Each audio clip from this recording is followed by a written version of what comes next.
नमस्कार दोस्तों, आप देख रहे हैं सिनेमा हॉल और मैं अजय ब्रह्मात्मज। आज मैं शर्मा जी नमकीन का रिव्यू करूंगा।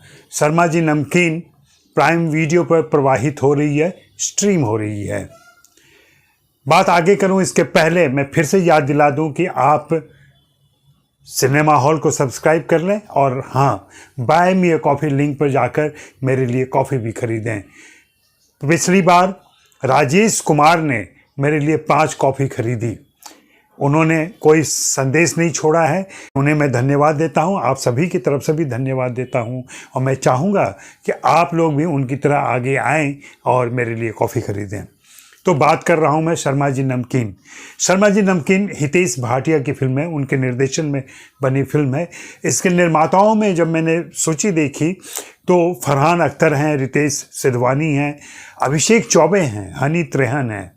अभिषेक चौबे, हनी त्रेहन साथ मिलकर काम करते हैं और कुछ अलग ढंग की फिल्में क्रिएट कर रहे हैं, बना रहे हैं ये लोग।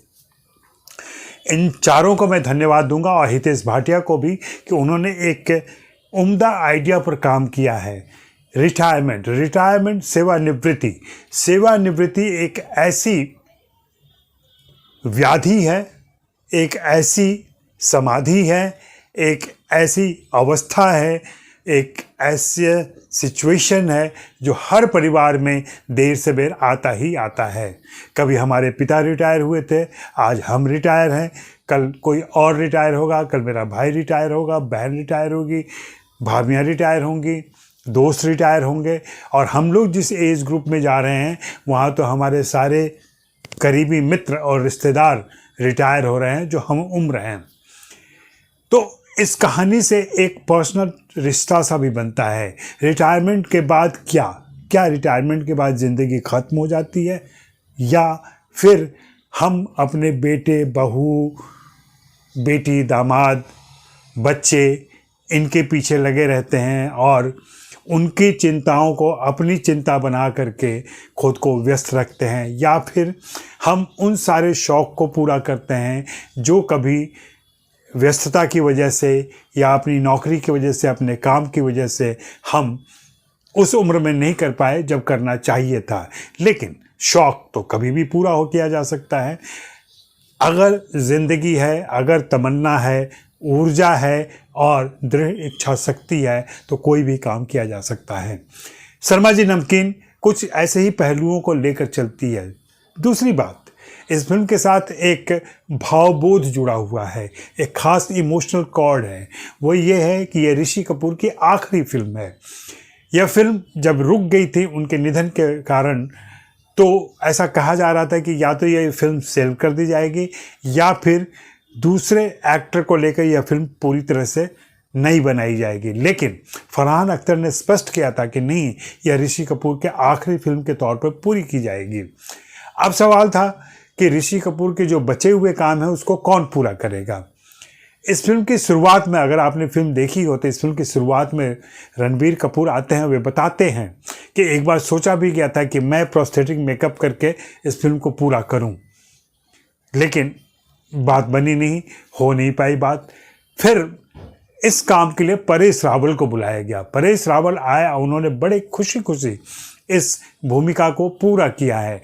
ऋषि कपूर ने फिल्म की 60% लगभग शूटिंग कर ली थी, 40% चीज़ें बची हुई थी। ऐसा लगता है कि जो कनेक्टिंग सीन्स रहे होंगे या कुछ और मेजर सीन रहे होंगे वहाँ पे ऋषि कपूर की जगह पे परेश रावल को रखा गया है। मैं परेश रावल को विशेष बधाई दूंगा कि परेश रावल ने ऋषि कपूर की इस भूमिका को पर्दे पर पूरा किया। जो रेखांकन बच गया था, चरित्रांकन बच गया था, उसको एक अंतिम रूप दिया और उसे पर्दे पर ले आए।